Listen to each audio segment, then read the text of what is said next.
इस तरह का कोई नोटिफिकेशन आता है सरकार का, तो फिर आप जाकर के कुछ सड़क पे आए तो एक बात समझ में आती।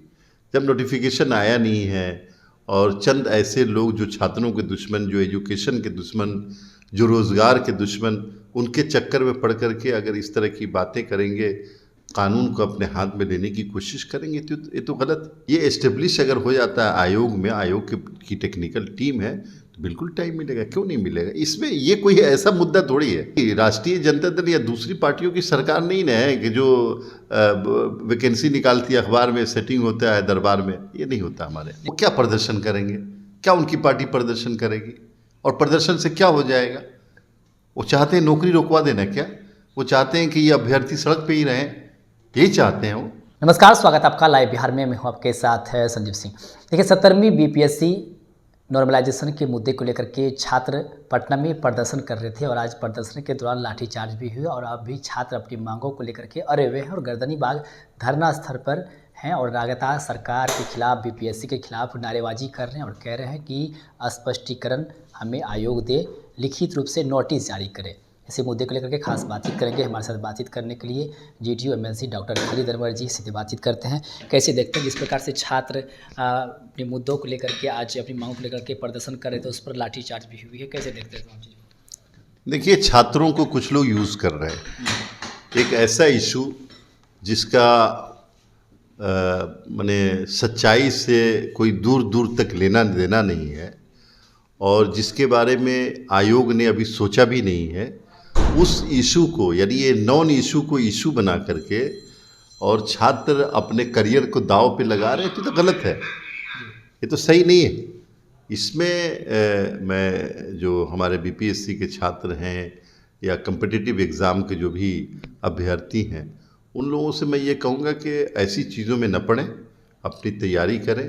बड़े पैमाने पर बीपीएससी की नौकरी आ रही है और अगर इस तरह का कोई नोटिफिकेशन आता है सरकार का, तो फिर आप जाकर के कुछ सड़क पे आए तो एक बात समझ में आती। जब नोटिफिकेशन आया नहीं है और चंद ऐसे लोग जो छात्रों के दुश्मन, जो एजुकेशन के दुश्मन, जो रोज़गार के दुश्मन, उनके चक्कर में पड़ कर के अगर इस तरह की बातें करेंगे, कानून को अपने हाथ में लेने की कोशिश करेंगे, तो ये तो गलत। छात्रों का कहना है कि जब भ्रम की स्थिति बनी हुई है तो एक विज्ञापन जारी कर दे, एक नोटिस जारी करके स्पष्टीकरण दे दे, 5 मिनट का समय लगेगा, कर दे। छात्रों का यही मांग है कि हम लोग चले जाएंगे। और एग्ज़ाम फॉर्म जो है कुछ छात्र नहीं भर पाए हैं, उसको लेकर है कि फिर से पोर्टल ओपन करने को लेकर कह रहे हैं कि एक बार पोर्टल ओपन किया जाए, जो बचे हुए छात्र हैं वो फॉर्म भर लेंगे। देखिए, नीतीश कुमार जी की जो सरकार है वो छात्रों के लिए काम कर रही, स्कूल के लिए काम कर रही है, रोज़गार के लिए काम कर रही है। सबसे ज़्यादा रोज़गार दिया हमारी सरकार ने और पारदर्शिता है, ट्रांसपेरेंसी है पूरी। ये सब किसके लिए हो रहा है? छात्रों के लिए हो रहा है ना। तो ये भ्रम कौन फैला रहा है? कौन है आपका दुश्मन जो इस तरह के भ्रम पैदा कर रहा है और भ्रम पैदा करके आपको गुमराह कर देता है और गुमराह हो जा रहे हैं कुछ लोग। ये तो सही नहीं है। अगर नीतीश कुमार जैसे नेता, जैसे लीडर, जैसे मुख्यमंत्री के ऊपर आपको भरोसा है और उसी भरोसे पे आप दुनिया के हर कोने से छोड़ छोड़ करके बिहार में आ रहे हैं, तैयारी कर रहे हैं, नौकरियां मिल रही है, तो आप पूरा भरोसा रखिए, नीतीश कुमार कभी अहित नहीं होने देंगे छात्रों का।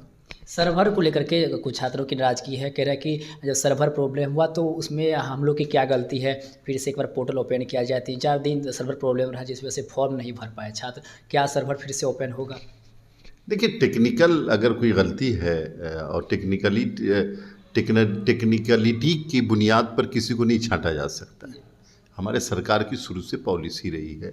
ये एस्टेब्लिश अगर हो जाता है आयोग में, आयोग की टेक्निकल टीम है, तो बिल्कुल टाइम मिलेगा, क्यों नहीं मिलेगा। इसमें ये कोई ऐसा मुद्दा थोड़ी है।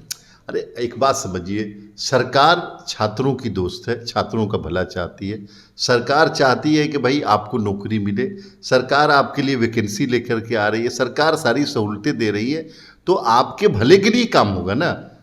तो ये कोई राष्ट्रीय जनता दल या दूसरी पार्टियों की सरकार नहीं ना है कि जो वैकेंसी निकालती है अखबार में, सेटिंग होता है दरबार में, ये नहीं होता हमारे। नेता प्रतिपक्ष तेजस्वी यादव यात्रा पर हैं और लगातार बीपीएससी वाले मुद्दे को लेकर के सरकार पर हमलावर है। मुख्यमंत्री नीतीश कुमार को भी उन्होंने पत्र लिखा है और आज जिस प्रकार से लाठीचार्ज भी है, उसके बाद भी वो अब सरकार पर हमलावर है और कह रहे हैं कि सरकार जो है छात्रों की बात नहीं मान रही है, उनकी बात अनसुनाई कर रही है और कह रहे हैं कि आरजेडी सड़क पर उतरेंगे और आरजेडी भी प्रदर्शन करेंगे। अब इसको देखिए, तेजस्वी यादव जी के पास इशू नहीं है, इसलिए नॉन इशू को इशू बना रहे हैं। इस पे मैं मुझसे ज़्यादा मत बुलवाइए। वो क्या प्रदर्शन करेंगे? क्या उनकी पार्टी प्रदर्शन करेगी? और प्रदर्शन से क्या हो जाएगा? वो चाहते हैं नौकरी रोकवा देना क्या? वो चाहते हैं कि ये अभ्यर्थी सड़क पे ही रहें? यही चाहते हैं वो। हमारी सरकार रोजगार की सरकार है, नौकरी देगी। हमारी सरकार अभ्यर्थियों के फेवर में काम करेगी। वो सड़क पे आए ना आए उससे कोई फर्क नहीं पड़ता। ये बहुत बहुत धन्यवाद बातचीत करने की। तो हमारे साथ बातचीत करते हैं JDU MNC doctor Khalid Ramzani साहब। सब कहा है कि देखिए हमारी जो सरकार है, हमारे जो वो छात्रों के दोस्त हैं और हम लोग छात्र हित के लिए सोचते हैं कि किस प्रकार से छात्रों को सहूलियतें हों, और साथ ही साथ तमाम जो मुद्दे हैं उसको भी आयोग देख रहे हैं। जो भी उनके हित में होगा वही होगा। और साथ ही साथ नेता प्रतिपक्ष तेजस्वी यादव पर भी हमला करते हुए कहे हैं कि वो क्या बोलेंगे, वो तो खुद राजनीति करते हैं इसको लेकर के, अब उस पर हम क्या टिप्पणी करें। और इसको लेकर के भी इन्होंने जवाब दिए हैं। क्या कुछ करते तमाम चीज़ को लेकर के आप सुन रहे थे। आप अपनी राय प्रतिक्रिया हमें कमेंट्स के माध्यम से दे सकते हैं। आप सभी का बहुत बहुत धन्यवाद।